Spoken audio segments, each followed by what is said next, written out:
చివరిగా బీజేపీకి ఒక మాట చెప్పి నేను ముగిస్తాను. ఇది తెలంగాణ రాష్ట్రం. ఇక్కడ ఇందిరమ్మ రాజ్య పాలన సాగుతా ఉంది. బడుగు బలహీన వర్గాలతో పాటు వెనుకబడిన తరగతులు, నిరుద్యోగ యువతి యువకుల కోసం పెద్ద ఎత్తున సంక్షేమ రాజ్య పరిపాలన సాగుతా ఉంది.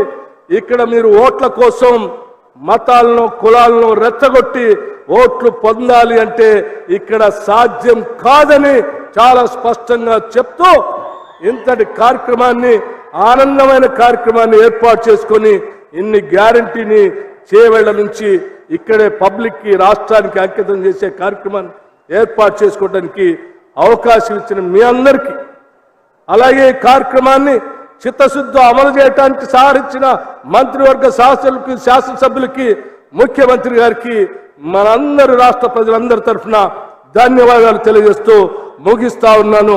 జై హింద్, జై కాంగ్రెస్.